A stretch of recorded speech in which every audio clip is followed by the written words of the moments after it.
Patuloy na nagbibigay serbisyo, pag-asa at saya. GMA Regional TV, kapuso ng bawat Pilipino.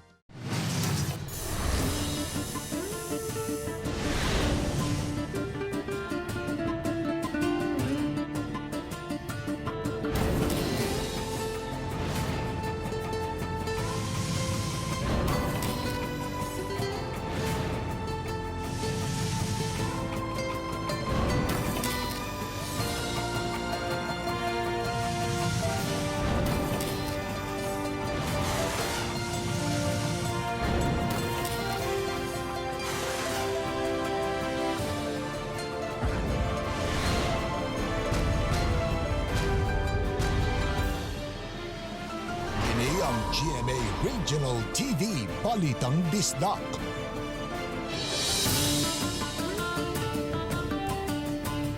Ngayong hapon, kinig inyong GMA Regional TV, Balitang Bisdak. Ang bugtong kasaligan, kasandigan o kanangpan sa mga Bisaya. Ako si Bobby Lansar. Nga maghatod sa labing dako mga nag-unang balita nga may nungdano sa Central ug Eastern Visayas. Ako si Alan Domingo. Ako si Cecil Kibod Castro, live sa GMA Complex sa Lakbayan sa Sugbo. Iapilar nila ni Mayor Jonas Cortez ug Mayor Ahong Chan sa Interagency Task Force. Nitala ang Cebu City og 42 ka bag-ong recovery din 40 nini gikan sa Barrio Luz. Idagsa sa wa makadawat nga mga beneficiaries ang Lapu-Lapu City Hall bisan aduna sila'y gisuwatan nga form. Babaeng initanyag og 70 milyones ka pesos kung si kinsang makapatay ni Presidente Rodrigo Duterte na dakpan. 8 ka COVID-19 positive sa Talisay City natala. Kinsa labing bago taga barangay poblasyon. Ginamit nga sirens, test tube o ubang basura sa ospital gilabay sa luna at bang sa subdivision. Anibersaryo sa Our Lady of Fatima gisaulog sa tibok simbahang Katoliko.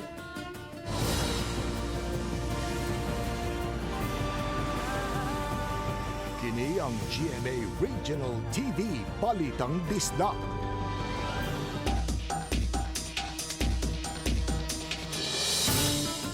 Mga mayor sa Dakpan sa Mandaue ug Lapu-Lapu City, formal na nga mihangyo sa Interagency Task Force on Emergency or Emerging Infectious Diseases or IATF nga ipabilin ang ilang mga lugar sa enhanced community quarantine. Ilang ipasabot nga kinahanglang dili mo relax sa mga restrictions nga ipatubad. Kini tungod kay nagpadayon pa man ang mass testing sa komunidad. Si Nico Sereno sa report. Pagawas og joint statement kagabi ang mga mayor sa highly urbanized cities sa Cebu, Mandaue ug Lapu-Lapu. Formal nga gihangyo nila ni Mayor Jonas Cortez, Ahong Chan ug Edgar Labella ang IATF nga ipabilin ang Enhanced Community Quarantine o ECQ. Kahinumduman, gawas sa Cebu City nga may kapin sa libo ka mga kaso, ang ubang mga lugar mamahimo nang ma-downgrade sa General Community Quarantine o GCQ human sa Mayo 15. Base kini sa rekomendasyon nga aprobado sa IATF. Apan pasabot ni Mayor Cortez, nakita nila nga lisod kun mo relax sa mga palisiya sa Kabalaka nga mas mudaghan pahinuon ang kaso. Tinuod, it's life and livelihood. Apan ato sang timbang ato sang kuanon nga ato gyud taga gibugaton ang life, no? It's health over wealth. Gipasabot sa mga mayor, nagpadayon pa man ang rapid mass testing ug wa pagani masayri ang kinatibuk-ang resulta niini. Mao nga buot nila nga diha na mo desisyon kung makuha na ang resulta sa rapid testing. Ang kuyaw manggod ug modlargo lang tag GCQ, ma-compromise nato ang kuan sa population. No? We might be exposing our citizenry sa kakuyaw, no, nga matransmit na hinuon. Gipaabot na sa mga mayor sa regional IATF ang ilang hangyo ug nang hinaot nga kaaprubahan kini. Uban ni June Solon, Nico Sereno, Balitang Bisdak. 42 ka mga COVID positive ang bago naka-recover sa Dakbayan Sugbo. Base kini sa report sa City Health Department karong adlaw. Sa ira nato, adunay detalye nini ani ang detalye nini maong report.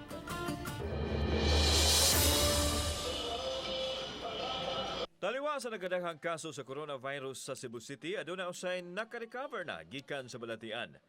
Sa social media post ni Mayor Edgardo Laberia, adunay 42 ang naka-recover sa COVID-19. 40 kanila gikan sa sitio sa Zapatera, Barangay Luz, samtang usa sa Kasambagan ug usa sa Barangay Lahog. Karon na ay bago nga protocol nga pwede na ta mukuha lang bisag usa lang ka negative. First negative. Walay talaan ang taga-sitio Zapatera kung kinsa kanila ang nagnegatibo. Sagol ang gibati, kalipay nga ang uban kanila COVID-free na. Apan kaguol usab kay may mga kauban nga nagpabiling nataptan sa virus. Nanghinaon sila nga matuman ang Heal as One nga pagbangon. Amo ang doktor sa barangay kay Kuan 44 ka buok. Okay. Then ang nag-positive is 24. Pero mo undergo ni sila og rapid test this Friday para at least para ma-confirm gud ba. Okay, maybe na siguro kuan basig nasayop lang or something yun ana. Okay. Samtang ipasabot ni Dr. Daisy Villa, ang City Health Officer, nga ipaubos pa sa proseso ang mga nag-negative ay makabalik sa ilang komunidad. Gaplana ta nga i-discharge, waiting lang ta aning additional nga out of 68 na pay 23 ka buok nga atong gi-wait ang result. Kung nag-uol sa me kay lisod na sa gayo biyaan ni namo ang amuang pong mga kauban. Kay mas nindot unta kami unta tanan pero malagi na dili na to malikayan man gyud ang ilahang lifestyle siguro na ay mga problema.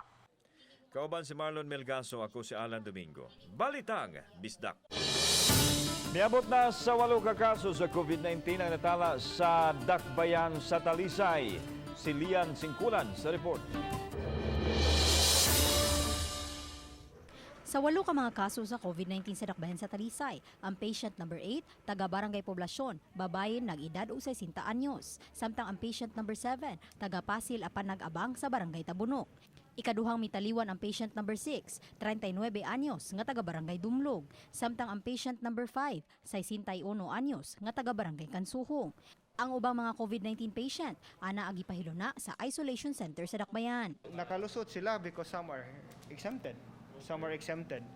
They're health workers or some kanang, first of all, some are health workers and some kay exempted workers. Ang uban lang yun is na we're investigating nakalusot sa. Samtang gitun-an sa Dakbayan ang ilang mga lakang kung ugaling ipatuman ang GCQ. Ubos sa general community quarantine, aduna nay mga establishmento nga tugutang makabalik sa ilang negosyo.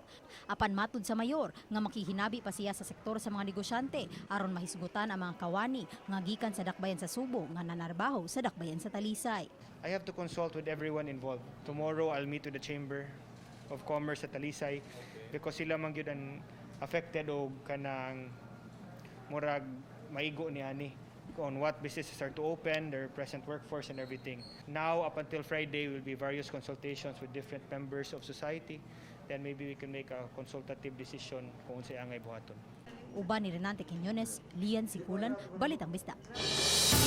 Mga naka-fill out sa SAP form apan wa kadawat sa tag 6,000 pesos nga Social Amelioration Package Subsidy midagsa sa Lapu-Lapu City Hall. Si Luan Mirundina sa report. Bitbit ang ilang mga SAP forms. Midagsa sa Lapu-Lapu City Hall kining mga naglaom nga malakip sa mga SAP beneficiaries. Usa kanila ang 8 ka buwang nagsabak nga si Perla Taneo nga taga Suong Mactan. Mamasurahay lang sila sa iyang bana busa malaumon siyang malakip sa mga makadawat sa Social Amelioration Subsidy. Nangyawat ko diri kay basinday mapil ko. Hindi na ko kumbana igilakaw na masura mami niya inilakaw jud ko. Kaya nangyawat ko ba? Ang PWD nga si Fortunato Brendez nangyawat usab nga malakip sa mga SAP beneficiaries. Busa nagpakisusi-usab siya sa City Hall. Wala may tagay kay ang problema nagkabikil ang ilangan sa akong asawa o sa iyang isuon. Halos parehangan niya. Tagtuo siguro sila usara. gikras ang payroll, gikrasan. Apan kay kagahapon ra natapos ang pag-apod-apod sa tag 6,000 pesos alang niadtong mga nalakip sa left out, gilista na lang ang ilang mga pangan aron maduso sa DSWD alang sa ikaduhang hugna sa Social Amelioration Subsidy. Katong mga left out nga consider as second batch nakadawat sila karon so mabakante ito ilahang ngan posible sila mo kaning uban nga wa kasuwat posibleng mao na i-validate na pud sa atong DSWD. Samtang gipasabot sa mayor nganong gikinahanglan nga magpabilin ang dakbayan ubos sa enhanced community quarantine hangtod nga matapos ang rapid mass test. Para kanato dili na ta maka-afford nga paabtan pa natong sunod bulan kay unang-una wa natay kwarta sa ato ang gobyerno, no? Una nga ato nang gitan-aw gid pag-ayo paningkamutan gina sa tulo ka syudad nga before na to i-open into GCQ safety ang ato ang mga kaigsuonan. Uban ni Godfrey Rilien, Luan Merondina, Balitang Bisdak. Ikaduhang Bayanihan Field Center din sa Sugbo diha sa IEC Convention Center gipaningkamutan nga mahimo na o mahumana o maggamit wahing bahin ning bulana alang kini sa mga COVID patients nga dunay mild nga mga sintomas. Adunay report live si P. Marie Dumabok. Pem.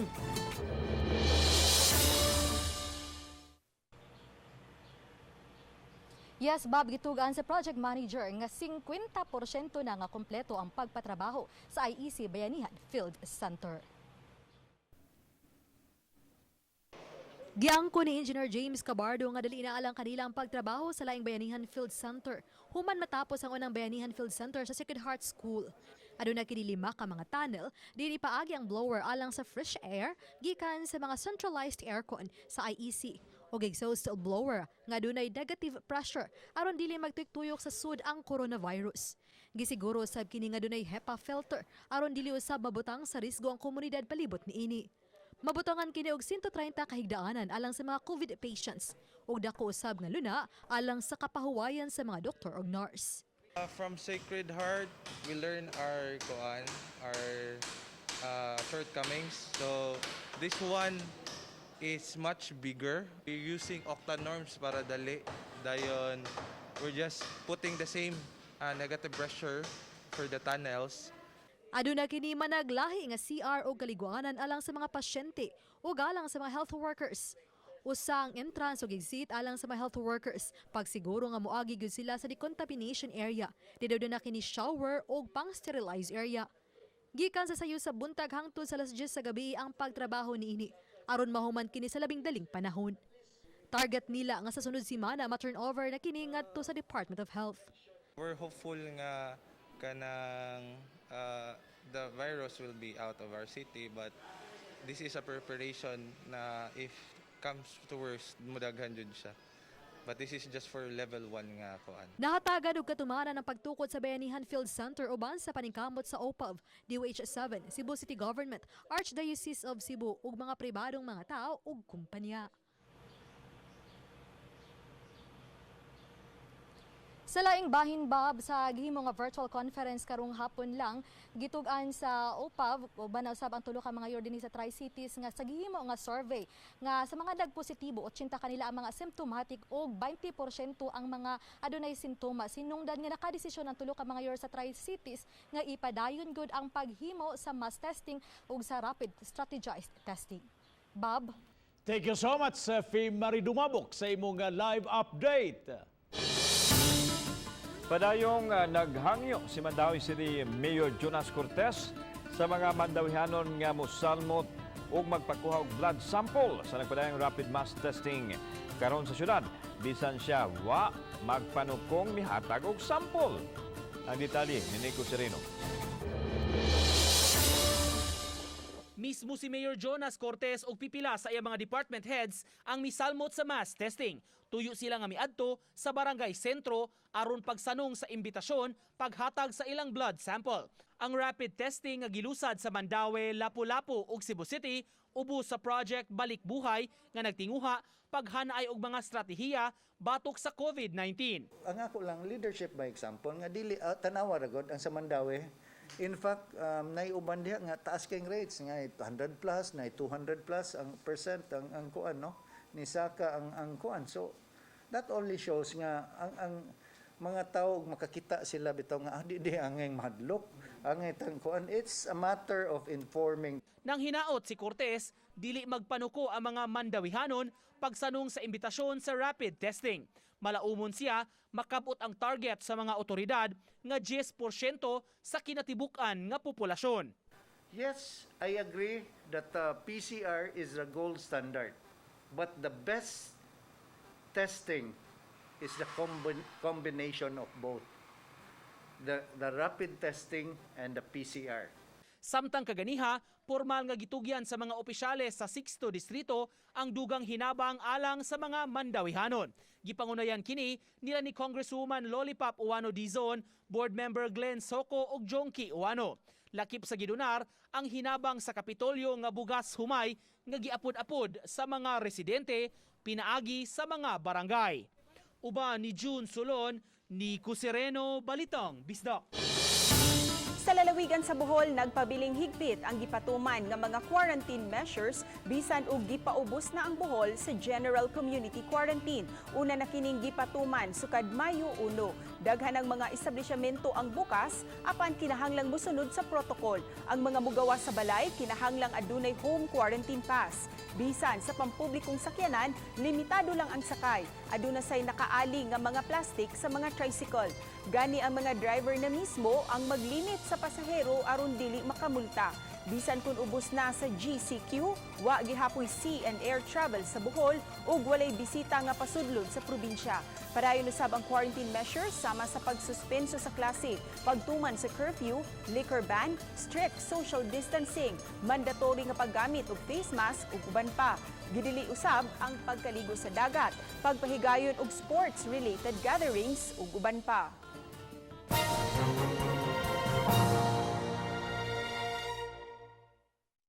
May hapon na pinapagayang kalambuan sa dagan sa panahon. Ang bagyong si Ambo mas ni kusog kini og dahimo ng tropical storm. Ganina alas 10 kabuntag, ang iyang namitungan na sa distansya nga 360 kilometers east o Burungan City, Eastern Samar, ug duna kini dalang hangin nga 85 kilometers per hour dool sa sentro o pag-unos nga dili mosobra og 105 kilometers per hour.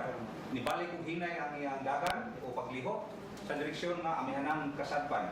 Ang Eastern Samar o Eastern Visayas makasinatin ining hilat nga panahon sa masunod nga 36 ka oras, samtang ang nabiling bahay sa Visayas lakip na ang Metro Cebu makasinatin kini mapanganuro ng kalingitan, pinupanan sa katag nga hinay nga tuna sa kasarangan nga mapagulan ug dunay posibilidad nga kusog ang mga pagulan sa panahon nga dunay pagpanugdog ug kilat. Tungod ining kalambuan, doon na tayo giisa nga storm signal sa Northern Samar, northern portion of Samar, northern portion of Eastern Samar sa signal number 1. Para sa dugang detalye, mahimong bisita sa mga official media account o sa official website sa Pag-asa bagong.pagasa.usd.gov.ph.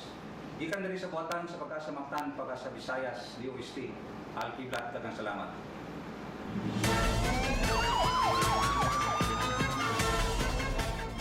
Think before you click. Anayo sa ka 26 anyos nga babae nga mitanyag og 75 milyones ka pesos sa iyang Facebook account alang sa mga makapatay ni Presidente Duterte ang nadakpan sa mga otoridad. Pagpatinaw sa dinakpan nga adunay laing tao nga migamit sa iyang Facebook profile. Ano yung report?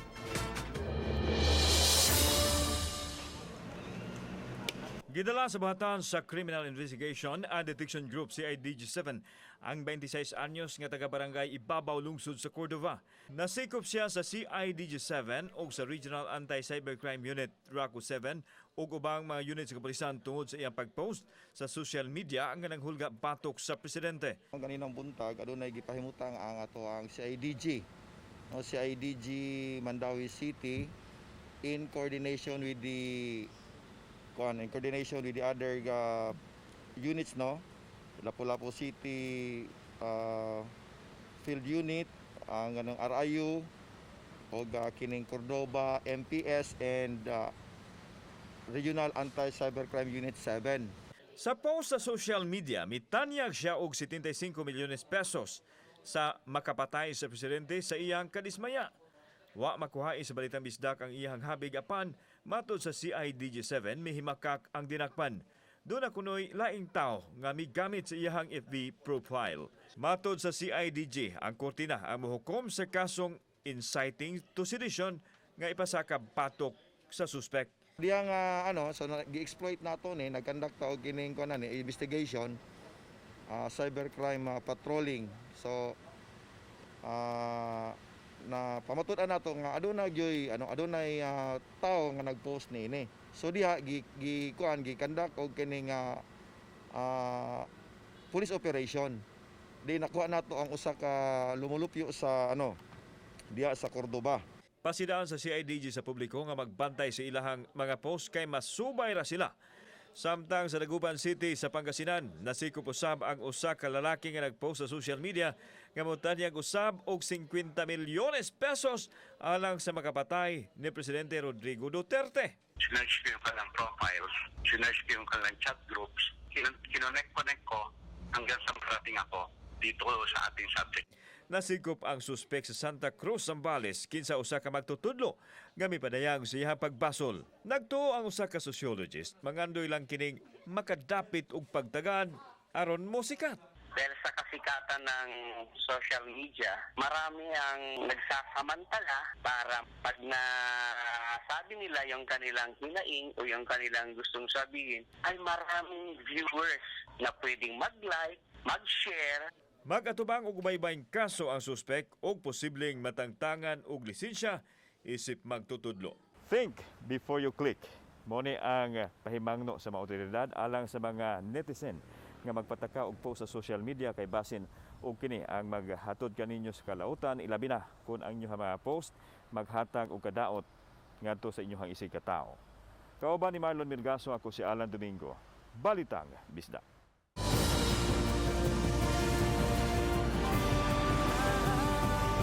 Kini ang GMA Regional TV Balitang Bisdak.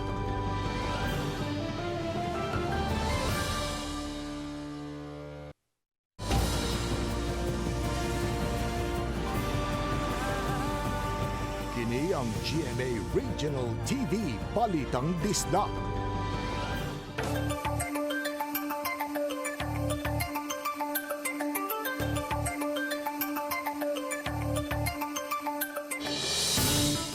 Ginamit na nga mga sirens sa test tube o uban pang mga hospital waste na palgang gilabay sa duha ka mga bakanting luna sa Purok Thunder, Timpulok, Barangay Babag, Dakbayan sa Lapu-Lapu.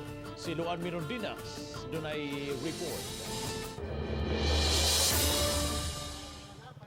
Naukay ang mga homeowner sa Mactan Country Home sa Purok Thunder, Timpulok, Barangay Babag human mabantayi kini mga ginamit nga syringe ug test tubes nga gilabay sa bakanting luna at bang sa ilang subdivision. Nabantayan sa mga trabahante sa Vice Presidente sa ilang Homeowners Association, Felix Salado, kinsa may giparking nga container van sa dapit ang nagpasad nga mga hospital waste. Kining ako ang truck na disgrasya ba dito sa Iloilo kaning container na tagak. Moto nga higayon nagyud kayo nga akong padasmagan ng mga sagbot diha. Kay para gyud masuta jud nako ba. Karon pag dasmag sa mga sagbot diha mao naman toy nakita namo nga daghang ang dugo nga sirens ba. Matod sa ubang mga opisyal sa ilang Homeowners Association, Abril 23 pa sila unang nakabantay sa susamang mga hospital waste nga gilabay usab sa tapad mismo sa ilang subdivision. After ato na nawag din mi sa barangay. Mga pagkaugma, niabutin ang barangay, gitanaw nila. Niana sila nga dito sila mohilabot kay taga DOH ra or taga City Health ang mo anha. Pero sa kad-ato wala na dyan na sir, wala dyan na si Jimmy paabot. Human mapadangat sa Lapu-Lapu City Hall ang ilang problema kagahapon, nangabot ang mga sakop sa Solid Waste Management Office o gilimpyuhan ang dapit. Nga atong gihimuron sa ato ang mga kuan, mga waste, no, atong gibutang sa atong material recovery facility for safekeeping.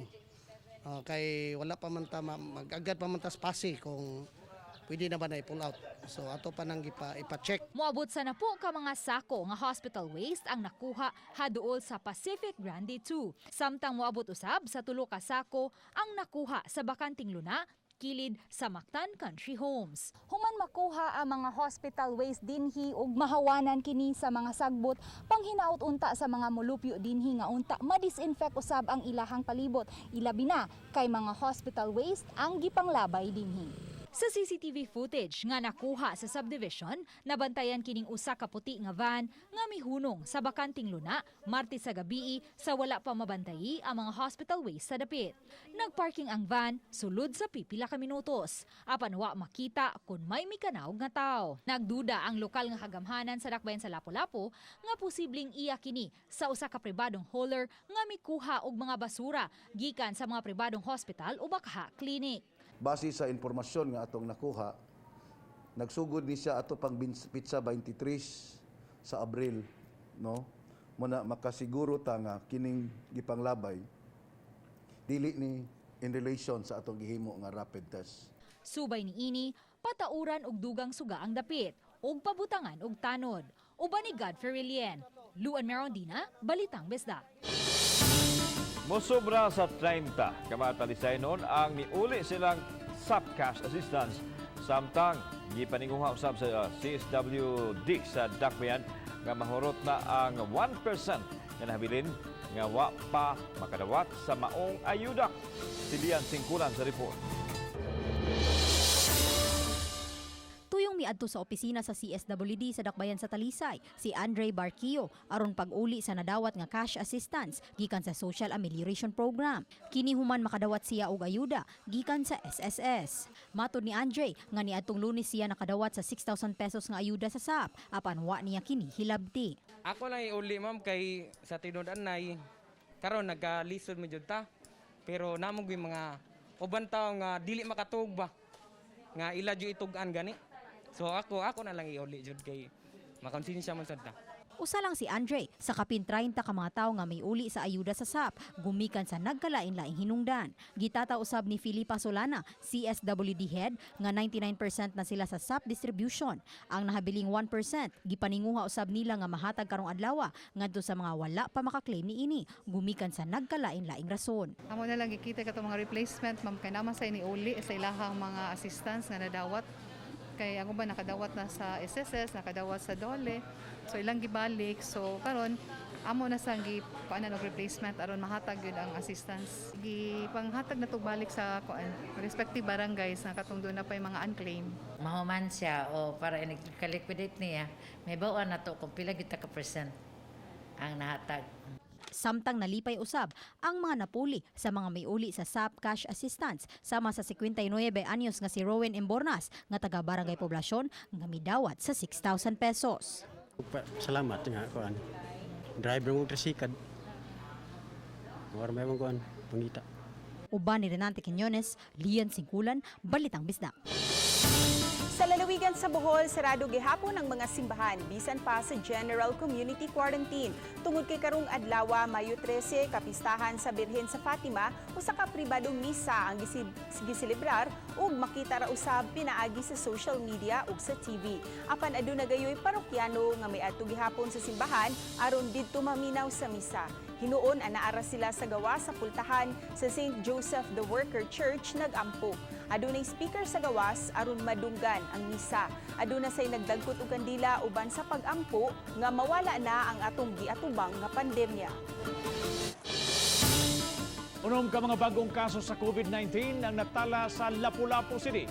Ang unom nga mga kabanay ka-close ka contact usa sa 38 anyos sumurpo sa sitio Santa Maria Pusok kinsa mo'y labing unang natalang kaso sa COVID-19 sa maong dapit.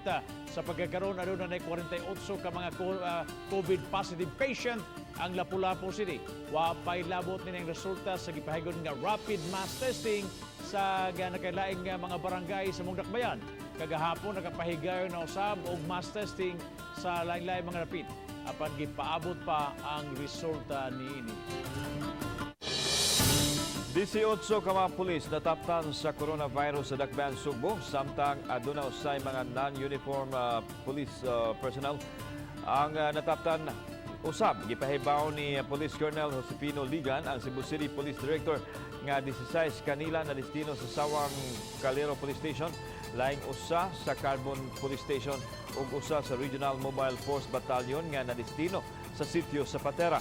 Samtang gibutang sa isolation facility ang mga pulis ug ang mga NUP nga nagpositibo. Samtang gipasalig ni Ligan nga magpadan ang ilang serbisyo bisan pa man sa pagsuway nga ilang giatubang karon. Sa padayong gubat bato COVID-19 sa syudad sa Subo sa kabarangayan nga adunay mga positibo. Sama sa barangay Bakayan, diin 40 ka mga mulupyo sa sitio kasagingan ang positibo. Aron usab pagwagtang sa kabalaka sa mga nagpuyo haduol sa lugar, gibalhin na sila kagabi. Pipila ka mga ginikanan uban ang ilang mga anak dungan nga misaka sa isolation area sa barangay. Gipahiluna sila sa Bakayan Elementary School ug magpabilin hangtod nga mahuman ang ilang quarantine period ug hangtod kanusa sila tugutan nga makauli. Pulos asymptomatic ang mga nagpositibo. Uban sa mga opisyal sa Barangay Bakayan, gipasaligan sila nga hatagan sa mga nag-unang panginahanglan. Suportado kini sa Cebu City Health Office ug Quick Response Team sa syudad. Mga kapuso, inyong makita kining maong episode ug ang mga importante ug mga dagkong lokal nga mga balita sa GMA Regional TV official website www.gmaregionaltv.com ug bisitaha usab ang atong official YouTube channel, ang GMA Regional TV, ug i-click ang subscribe button alang sa mga init ug mga nag-unang mga balita ug kasayuran gikan sa mga rehiyon. Salamat sa mga kapuso nato apil na ang nasa gawas sa nasod nga nakisayod sa mga dagko ug mga nag-unang balita sa rehiyon. Ako si Alan Domingo. Ugi ka namong tanan dinhi sa Central ug Eastern Visayas. Ako si Cecil Kibod Castro. Ang inyong balita, ang among balita, tungod kay matag lokal nga balita mahinungdan. Kini ang inyong GMA Regional TV, Balitang Bisdak, buong puso para sa Pilipino. Ako si Bobby Nalsaro. Maayong hapon mga kapuso.